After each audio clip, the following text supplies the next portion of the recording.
An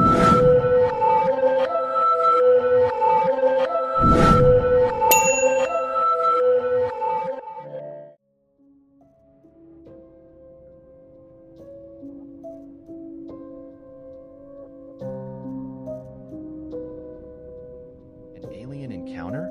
The mystery of the Hopkinsville Goblins. It was a night that would live in infamy, a terror-filled encounter that would haunt the minds of those who witnessed it.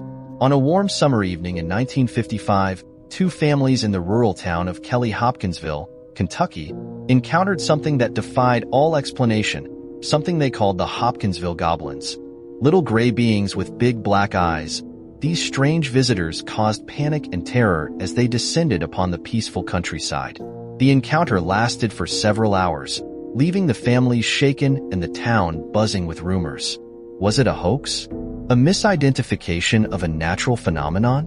Or was it a genuine encounter with extraterrestrial beings? What were the Hopkinsville Goblins, and why did they terrorize these people? An alien attack. On August 21, 1955, a large extended family called the Suttons went running into their local police station in southwestern Kentucky. Upon their arrival, they told a terrifying story of how their farmhouse had been under siege by aliens for several hours. They were quite clearly terrified. What makes the Hopkinsville encounter stand out is the fact that most alien encounters tend to be short, at a distance, and usually only have a small number of witnesses.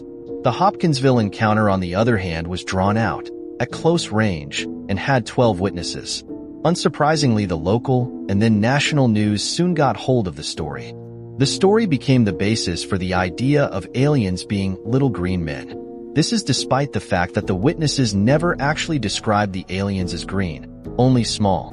A UFO sighting is only as good as its witnesses and their ability to recount what they've experienced. This particular sighting occurred on the Sutton family farm in the tiny hamlet of Kelly, Kentucky.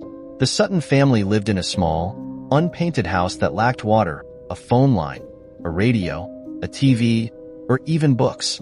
Of the 12 witnesses to the event, 11 arrived at the police station that night, 8 adults and 3 children. They were all terrified. The local police chief noted that these poor, rural folk weren't the type to run to the police for help. They were the kind to grab their guns and defend themselves. The fact the women and children were hysterical and that one of the men had a pulse of 140 BPS pointed to the fact they'd seen something strange. Flatwoods monster, alien, cryptid, or hoax. Lonnie Zamora, a credible UFO sighting? The family claimed that at around 7 p.m., their family friend, Billy Ray Taylor, had been fetching water from their well when he saw a silvery object which was really bright, with an exhaust all the colors of the rainbow. He claimed the object silently approached the house and then landed. The Suttons, Glennie Langford, her 2 older sons and their wives, a brother-in-law, and 3 young children, 7, 10, and 12, laughed off poor Billy's claim at first. But an hour later, Billy Taylor and Lucky Sutton were drawn to the back door by the family dog's incessant yapping.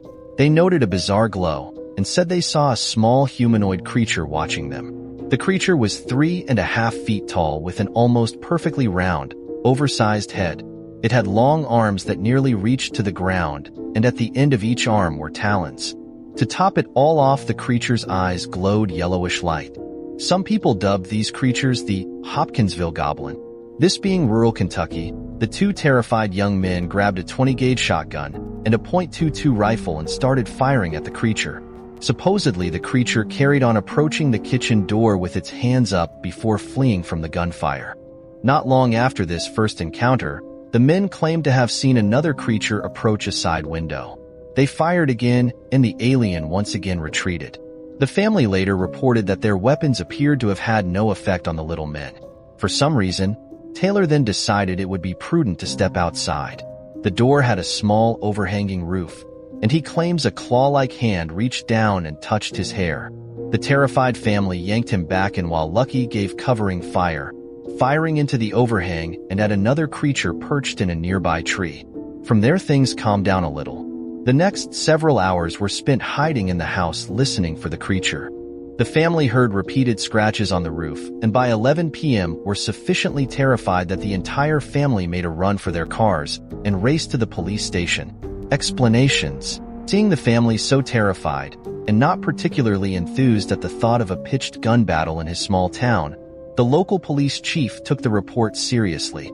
The police called for backup, and soon they were joined at the Sutton farm by state police, military police from nearby Fort Campbell, and, of course, a photographer from a local paper. The only evidence they found was empty shell casings from the gunshots. Police investigators returned the next day to look for clues in the light of day, and they found nothing. Many locals decided the family had either been drunk or, since they didn't have much money, had carried out a hoax to try and make some. Dolores Barrios, an alien in plain sight? Abducted 11 times. The Zanfretta UFO incident. Professional ufologists eventually came to investigate and were torn. All agreed that the lack of any physical evidence was problematic, but they also disagreed with the idea that the family had been drunk or that the sighting was a hoax. Apparently, the family was deeply religious, and alcohol was not allowed on the premises. Furthermore, the police hadn't noticed that the family seemed intoxicated, and no evidence of alcohol had been found at the house during either police visit. A hoax also didn't add up. Investigators noted that Mrs. Sutton, the family matriarch, appeared to be no-nonsense and intensely private. It seemed unlikely that she would allow or encourage a hoax that would put her family under a national spotlight. It was also noted that none of the witnesses had a history of making outlandish claims. This isn't to say that the ufologists were convinced. If one looks more closely, the individual claims from that night can be picked apart, mostly. The green light/glow that family members reported seeing is consistent with foxfire, a bioluminescent fungus that is common in woodland, or swamp gas.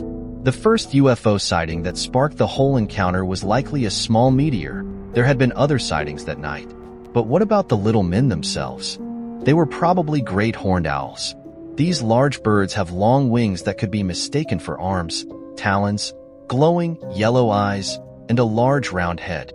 A large great horned owl also comes in at around the right size for the smallest creatures the family claimed to have seen.